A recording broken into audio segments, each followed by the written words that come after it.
I'd like to start by thanking Adi, the Committee for Political Concepts, all of COGUT, the staff, and Amanda Anderson for really an incredible conference. I can't believe we're finally almost at the end, but it's been fantastic. So thank you all for doing everything that made it possible. So I am talking today about Bequest. There's a subtitle on brokenness, Bequest, and a Black ordinary. And these are the opening quotes, several of which will come up in the talk that follows, not all of them. Okay, so Bequest, unlike forgiveness, is a speech act that appears in J.L. Austin's How to Do Things with Words. This one of Austin's examples has not received much attention in Austin studies, which is too bad because bequeathing has everything Jacques Derrida said was missing from Austin's account of speech act theory.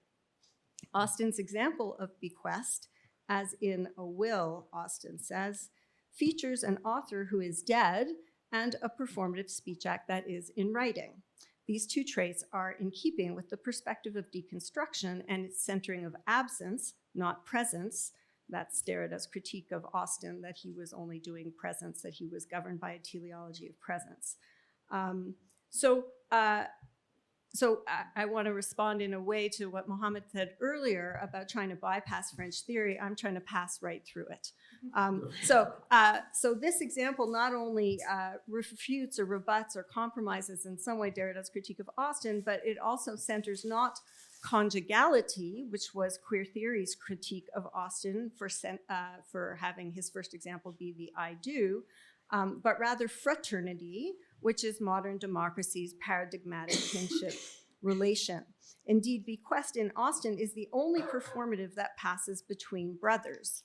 I bequeath this watch to my brother, as in a will, is a uniquely democratic bequest. It's performative. It fraternizes, this isn't what Austin says about it, this is me, it fraternizes both citizenship and time. That watch is the gift.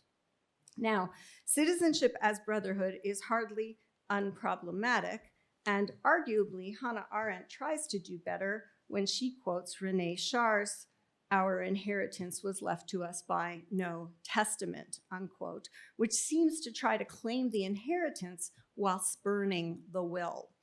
Now, this may be precisely what democratic inheritance involves, a necessarily broken bequest in which each new generation, as it were, rediscovers and remakes democracy for itself. And this is my theme for today, broken bequest. It is a theme, too, in Black studies. Can everyone hear me, by the way? I didn't check. Yeah? Good, okay. It is a theme also in Black studies where it lands with a different, less positive sounding resonance, the idea of a broken bequest. And that's what I'll be talking about. I'm really hoping that's not my car. Okay. Okay. It could still be my car, but it's a well-behaved one. America's broken bequest has been profoundly lamented by Toni Morrison, Patricia Williams, and many more working in Black feminist theory. Jennifer Nash, in her recent book, The Way We Write Now, asks whether we might decenter the lament and center instead other affects. A key theme in Nash's book, which explores what she takes to be the promise and limits of Black feminist theory now, is her mother's dementia. Nash is witness to her mother's gradual slipping away, and Nash writes her struggle to find her footing conceptually, theoretically, and emotionally in response to this great durational loss. She writes in the path of Patricia Williams, who said in 1991 of her own cousin Marjorie, a storyteller, that, quote, the veracity of her amnesia was so powerful that she, Williams, gave in to the emptiness of words, unquote. It is as if the fullness of words at this moment in Williams is something we have to fight for, as if relinquishing that struggle brings release and maybe even relief, as if the emptiness of words does that. Now, Nash is in the same place 25 years later. Indeed, she thinks with Williams, citing her gathering the ghosts at the opening of How We Write Now. I ask today, what happens to Nash's charting of these difficult waters if we read her mother and Patricia Williams' cousin as their motherland, The US, such as it is also losing its familiar shape before our uncomprehending eyes, even forgetting who it is, showing anger when called back to itself. I think here, as I say this, of the film I'm Still Here, which I just saw a couple of nights ago, about Brazil's descent into dictatorship and torture, and how the woman at the center of the film, committed to memory and justice, is stricken with Alzheimer's. It is as if she is living the parable of her country, which never reckons with its past. When Nash says, quote, "I bring to this project a dense set of desires for my mother to live on in a form that is familiar to me. I know these desires will not be met," unquote. I feel it too about American democracy, especially when Nash says a bit later, quote, "What does it mean to lose something that was only ever partially yours?" Now, dementia, or Alzheimer's, is one of Catherine Malabou's accidents in her book, Ontology of the Accident. The accident is a surprise transformation in which one form of life becomes another. Accident may mean becoming an elder as opposed to aging, which is gradual, not transformational, undergoing Alzheimer's, one of her examples, experiencing metamorphosis or revolution. I find metamorphosis to be an especially appealing example because it broadens the concept accident beyond the examples given us by Malabou to include the many livable lives, genders, and species available to those of us now told we can only have one and that we must live that one and only that one to the bitter end. People who want law to prohibit such accidents of birth, of rebirth, are bitter enders, that's what I call them, and their opposites are shapeshifters. Shapeshifters reject such austerities. Transness, I'm suggesting, belongs on Malabou's list as well, as does shapeshifting, which points us to Black girl studies, where extravagance and not austerity is the governing value. I take extravagance from Thoreau's essay on walking, where he calls it extravagance. We can talk about that if you want. I'll come back to it. In Malabou's Ontology of the Accident, a key trait of the accident is that it divides life into a before and after. This is a temporality that is also typical of bequest, which may fall on us unexpectedly out of nowhere, as an accident does, taking us away from ourselves, slicing a life in two. In Frank Capra's Mr. Deeds Goes to Town, a terrible car accident opens the film and leaves the titular Mr. Deeds heir to a fortune bequeathed to him by his uncle, a man he has never met. That's often the way it is with bequest. The bequest is life-changing, which is a problem for Mr. Deeds because he was content as he was with his life in Mandrake Falls, Vermont. I hate to say it, but that name, Mandrake Falls, now sounds to me like person, woman, camera, TV. It's like a similar sort of list. I can't shake it. Mr. Deeds is described as very democratic. He'll talk to anyone, his housekeeper says, and he will refuse to inherit as asked. I wonder why he left me all that money, he says about his uncle. I don't need it. Deeds rejects avarice, and he stands up for contentment. For Deeds, contentment means life before the bequest of extreme wealth, before the accident that takes him out of himself. Jennifer Nash stands up for contentment too. Why must Black feminist theory focus on spectacular extremes of loss and joy, she asks. Why not the more intimate and ordinary pleasure of contentment? She knows this will entail breaking one bequest, that of contemporary Black feminist theory, on behalf of another. She says, this book insists that the framework of Black loss that Black feminists advance abandons an account of the Black ordinary and the forms of loss that are embedded there.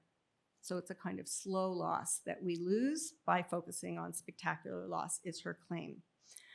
Contentment is a strong note also in Christina Sharp's Ordinary Notes. Sharp recognizes her mother's work and care to curate spaces of wonder and escape for her, Christina Sharp, as a child and a young adult. The enduring impressions left by her recounting are of a window seat, flowers, books, and laughter. I want to suggest that we read Sharp's Ordinary Notes as notes on the ordinary, as in J.L. Austin's Ordinary, the ordinary of ordinary language philosophy. I see both Sharp and Nash and several others in Black feminist theory, including also Toni Morrison, as writing the ordinary into existence, crafting what Nash calls a Black ordinary, creating a bequest. Like Sharp, Nash too celebrates the maternal gift of curating the world. And Nash too seems to summon J.L. Austin's ordinary. But by contrast with Austin, who turns to jokes and absurdities to counter the abstractions of metaphysics that remove us from the ordinary, Nash turns for powers of dissolution to dailiness. I see her as engaged. My only word for what she's doing is devotional writing in a religious but not necessarily Christian sense, whose temporality is, as she says, waiting, anticipation, the chronic, the durational. These, quote, decenter the primacy of the event, she says, and she chooses to instead focus on the quotidian by contrast with the event. That's a quote also. She proclaims her debt to crip time in disability studies, where she finds, quote, a relationship to time that upends the chrononormative, making time collapse, expand, or turn in on itself. This time is not fraternal, not generational, which are the fraternal and the generational, the organized, naturalized temporalities of democracy and constitutionalism. So I'm trying to create this parallel that I'll hopefully keep throughout. Am I there yet? No, I'm not. Okay. Why am I not there yet, though? Okay, we'll stay here for a minute. Nash's devotional writing conjures contentment, as in her scene of folding laundry with her mother, who is losing her worldly bearings. The contentment of the scene is disturbed by Nash's fleeting thoughts of a foreboding future in which her mother is losing herself, but is mostly permeated by a being with and in the present, together, being in the moment. That's what she learns from the disease of Alzheimer's, to be in the moment. For Nash, contentment is gratitude, and it takes this form. She and her parents live not far from each other, have keys to each other's houses, buy each other household basics, go for walks, and share several meals a week. Okay, for her, that's a fantasy. For me, that just reads like a nightmare. I just have to share that.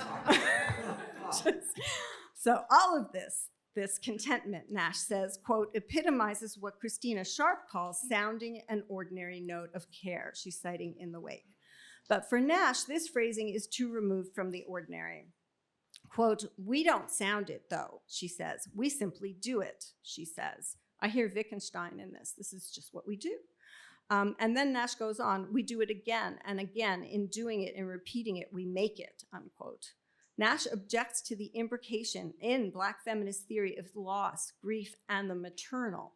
She wants a different bequest. She wants to maternalize a different bequest. She ultimately calls for Black feminist theory to take up these gifts of repetition and languaging and to bring memory and attention to fathers as well. Quote, inheritances are never uncomplicated, she says, while she forges ahead to make new ones possible, risking, I think, the reinstallation of the temporality of inheritance by moving to the father. Her devotional writing, attentive to the everyday, is not tedious. She associates tedium with her father, who can talk about the most ordinary things as if they were interesting, and they're not. She has come, however, finally to appreciate that as his distinct virtue. She wants Black feminist theory to record that too, to appreciate that. Make America boring again, she all but says. It sounds good. But there is a breach in the offing. In the books, Nash engages critically. Most of them, there's a whole series of books in Black feminist theory that she critiques. Most of them are too centered on eventful pain and loss, too spectacularizing, as I said.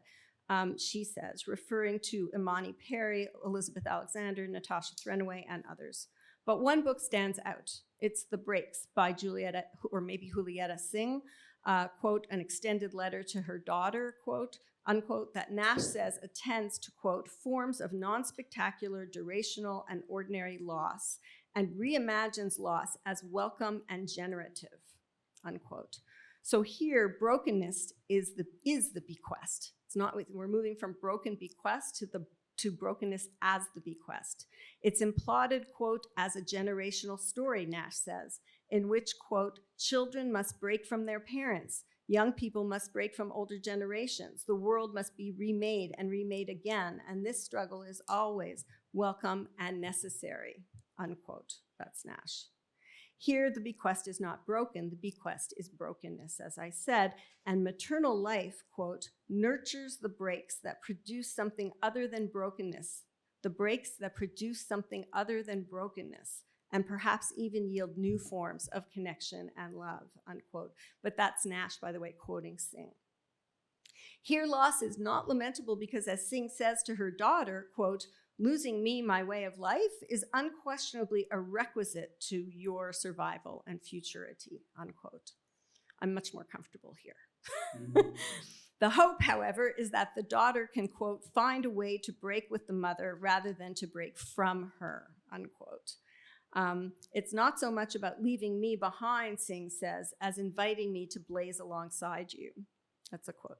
This, Nash says, is the, quote, utopian impulse of Singh's book, in which Singh sees the bequest of, quote, brown maternity as rhizomes sending out little shoots that will lead you, the daughter, far away from me, unquote. In Singh, then, Nash finds a kind of loss that is, quote, slow rather than spectacular, that is not about theft, but growth, unquote. Here, the promise is that a new world, this is a quote also, promises that a new world is possible by way of a slow breaking, unquote. I hear in Nash's contrast between Singh and Hartman, it is Hartman that she's comparing Singh to, a juxtaposition of slavery versus immigrant-centered narrations of America. I don't think she's doing this. I'm saying I think this is happening in the text. The former, the slavery narrative, is centered on the past, the latter on the future, the immigration narrative. The former on reconnection after violent rupture, the latter on disconnection for freedom. Nash doesn't tell it this way, but the latter narrative, the immigration story, has long been enlisted to obscure the former history in the United States. Immigrant narrations of American life center voluntarism, not force. Adventurism, not kidnapping, the coercions of labor, but not enslavement. Ellis Island, not Sullivan Island. Sullivan Island is often called the Ellis Island of South Carolina, which is the point of disembarkation for slave ships there. I've written about all of this in Democracy and the Foreigner, and now that I would just add to that a different temporality is also at stake. This is part, after all, in Nash, of a critique of the chrononormative. And I hear in Singh's quoted words in Nash a version of the American debates about law as bequest, an account of democratic constitutionalism where there's a break and you make things anew and each generation re-inherits, versus originalism.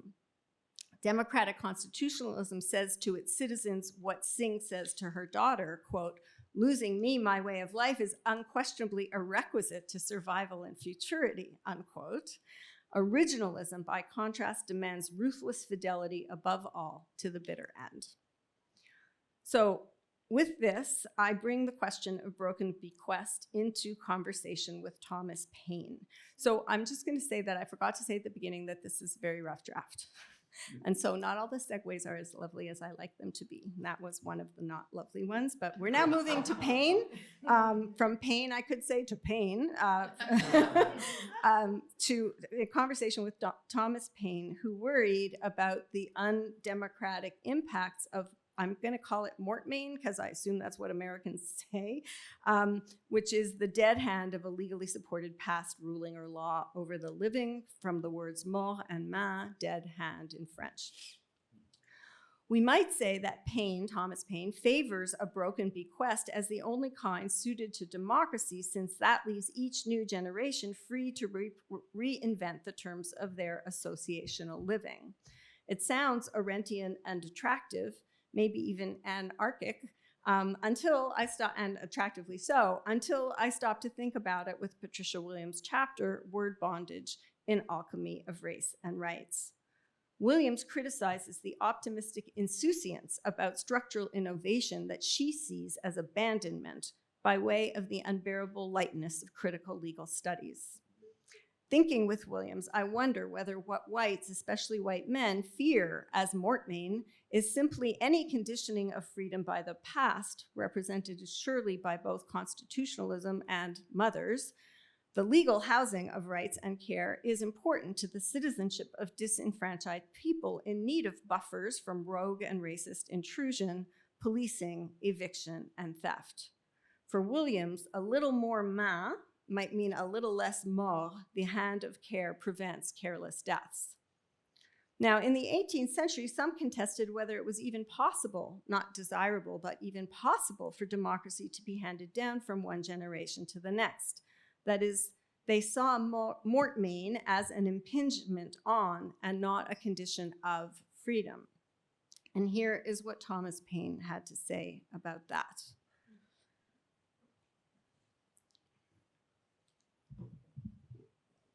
Hereditary succession is out of the question with respect to the first generation.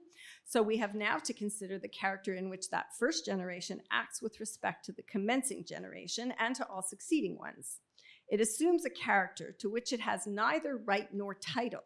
It changes itself from a legislator to a testator and affects to make its will, which is to have operation after the demise of the makers, to bequeath the government. And it not only attempts to bequeath, but to establish on the succeeding generation a new and different form of government under which itself lived, a government of its own choice and establishment. That's what the founders had. And it now attempts, by virtue of a will and testament, which it has not authority to make, to take from the next generation, commencing and all future ones, the rights and free agency by which itself acted. So this is also, of course, a critique of primogeniture and its austerities. I'll come to that in a second. In other words, there can only be one heir and there can only be one way to inherit. So Paine here sounds rather like René Char, Notre héritage n'est, is this, do I have it right? Oh, no, not yet, sorry. Translated by Arendt as, our inheritance was left to us by no testament. But read through the lens of Bequest, that's what he sounds like at first. Other details emerge. Paine distinguishes not just between legislator and testator, but also between two kinds of testator. That is, he insists on the difference between the bequeathing of a form of government to the next generation versus establishing a government for them. In the paragraph, he makes that distinction. This suggests bequeathing is an offer, as it were, that can be refused, since it's contrasted with one that cannot be. The latter kind of testator, Paine says, quote, Paine says, not only attempts to bequeath, but also to establish, well, like even worse than bequeathing, establish on the succeeding generation a new and different form of government under which itself lived, a government of its own choice and establishment. So here, bequeathing, as in testator 1, is compatible with democracy, or ish, and establishing, testator 2, is not. We might say that the establisher commits the wrong kind of mortmain, depriving later generations of the true freedom of self-governance by demanding fidelity to a prior form, which it now wants to be permanent. The originalist position on the US Constitution, back when it was, if it ever was, slightly more persuasively originalist, before it could mean whatever, a Federalist Society judge wanted it to mean, that originalist position, even the good version such as it is an establisher's position. The democratic position, by contrast, is closer to a Sing-style maternal bequeathing in which what is passed on to the next generation can be refused or recycled into something new. It can be broken as an inheritance. In short, in other words, breaking it is inheriting it. In short, Paine here posits bequest as an invitation that can be refused and establishment as its betrayal. I think of these as like the mom and dad of the will, right? Like there's the male and the female. Which of these two it is, however, will depend not only on the bequeather or the would-be establisher, which no one else helps me say this better than Austin, but also on the receiver or would-be heir of these two would-be parents. That is to say, whether democracy is passed on or betrayed will depend on the perlocutionary force of bequest, which what Austin also called uptake. It will depend on how bequest is inherited. That kind of splits the difference between the mommy and the daddy in this example. Now, Austin all but directs us to the politics of bequest when he implots the speech act of bequest in his example, not as intergenerational, but as monogenerational, and not as husband and wife either. I bequeath this watch to my brother as in a will, is Austin's third exemplary performative on his opening list of 4. It matters to me, I think it matters, should matter to everybody, that fraternity enters the scene by way of bequest. That is to say, fraternity is perhaps not the prior ground, but the performative effect of bequest. After all, in the Hebrew Bible, we come to know fraternity by way of usurpation. The Bible is full of stories of younger brothers like Jacob usurping the birthright of the elder, Esau in this case. This is what it means to be brothers in the Bible. It means that you are vying for birthright. That's fraternity. Lately, it seems in the US, this is what it means to be citizens and residents too, to vie for birthright. Here's the image of that stolen inheritance. That a timepiece is passed on in Austin's example suggests that bequest installs a certain temporality, as Nash herself suggests, by way of the chrononormativity she contests. We can read this detail, the watch, as marking how bequest generationalizes and mortalizes and fraternizes us all into a kind of austerity. The old reading of J.L. Austin is austere. In other words, the I do, the critique of presence. But in all of Austin's supposedly conservative examples, there's almost unanimous agreement on this outside of the ordinary language philosophy world, there is actually also always tragicomedy of succession, remarrying, sibling birth order, and feral family rivalries are all summoned up from beneath the supposedly settled agreements that domesticate them via linear or linearized temporalities. These are all spoofed by Maria Edgeworth, Maria, I don't know, the Anglo-Irish writer in her 1803 essay on Irish bulls, which I believe Austin might have known. I dream he knew it. Okay, in Edgeworth's essay on bulls, Irish bulls are not only the powerful animal, but also the misspeakings or malapropisms or spoonerisms of a conquered people, the Irish, speaking their conqueror's language, English.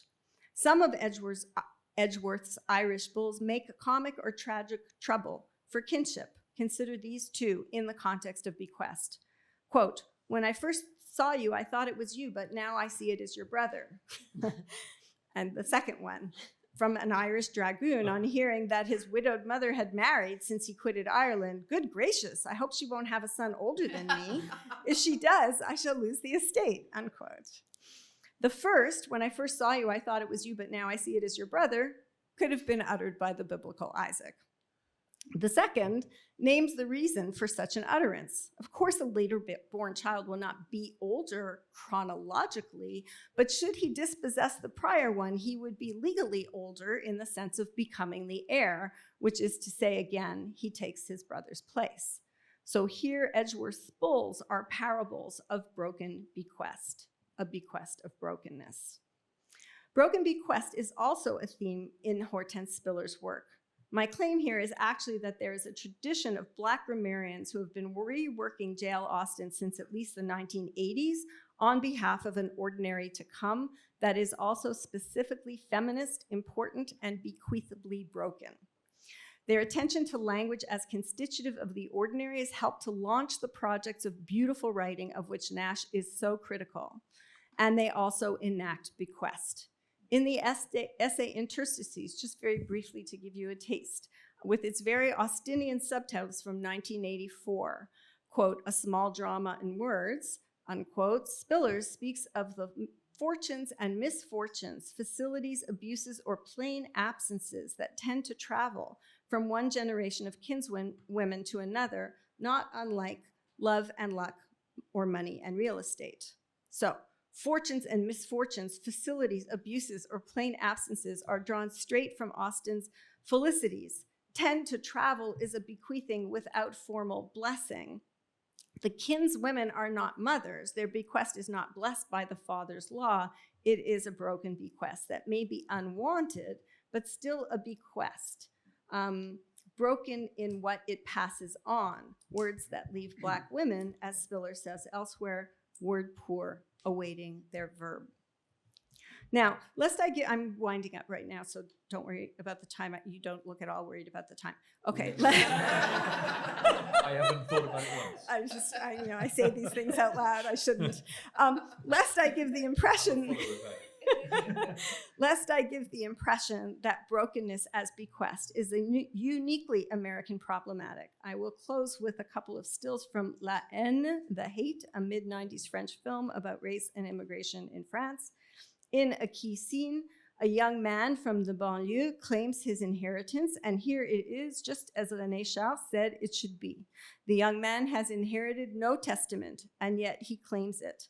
He actually reminds me of the Jimmy Fails character in Last Black Man in San Francisco, a film I haven't had time to discuss, whose ordinary is built on a fantasy of inheritance that may or may not be true, but it may be true since, as Shatima Threadcraft points out, quoting Morrison's Baby Suggs, quote, "There's not a house in the country ain't packed to the rafter with some dead Negro's grief," unquote. So, in La Haine, I'm happy to talk about this film later if people want to. In La Haine, the young men, dispossessed and with no bequest, encounter a billboard as they traipse through Paris, relatively unpoliced, which is to them a pleasant surprise by comparison with life in the banlieue. One of the men annotates in Christina Sharp's Sense, this is the film, he annotates the billboard, a billboard that they see as they traipse through, in order to change its bequest. The billboard reads, "The world is yours." It says, "Le monde est à vous." With one stroke, the man changes it to "Le monde est à nous." The world is ours. So here's, I'm wondering, Susan, if that's a Du Boisian line. If there is a promise in this Sharpian annotation, a further promise, it is that this graffiti, and shout out, is or might one day help bring about or represent a Malibuvian accident that will repartition the time of democracy into a before and an after. So this is a taking of bequest with no testament. Into a before and after, which is what René Char, Thomas Paine, Hannah Arendt, and Hortense Spillers would all, in their different ways, have wanted. I want to close with one last thing that I added just today after hearing Susan quote Benjamin, I'm reading, on the rhizomic penetration of old narratives to see the world differently in ways that are, as Benjamin says, entirely incompatible with fascism. And the issue here is that this is the way I've been contesting what passes for bequest is to say that it's about austerity. And what's incompatible with fascism is extravagance. I note that we should not be ever saying in politics we can't afford that, but yes, we can, because there's enough. There's always enough. There's always more. Public things, as we've talked about in this conference, are not for consumption, but for reproduction. They're generative through the generations. This is an unbroken, broken bequest, not the zero-sumness of Hebrew bequest, which is always a war between the brothers, but an extravagance that makes something out of nothing, for which the Black women in Toni Morrison's home are so well known. So in quilts, beautiful, expensive quilts out of rags, is a great figure and offers a different way to think about the Austinian to think about temporality, not just with the Austinian watch and not just with the Nashian diurnal, but instead through a kind of never-endingness. In the world, not the conference, outside the beautiful world of this conference, I watched yesterday in the White House as someone, I don't like to say his name, said to the leader of Ukraine, Zelensky, "You have no cards. You have no cards," he said. That is the bequest of austerity. It says only I can have the cards. He has all the cards. It's an austerity thinking. It says there's only one game, but austerity is wrong. It will be the end of democracy. Its antidote is extravagance. It's the vote with your whole body Thoreau that we heard about from Mark. It's trans, it's democratic, it senses, it knows. It's a body politics of extravagance against austerity. So, thank you.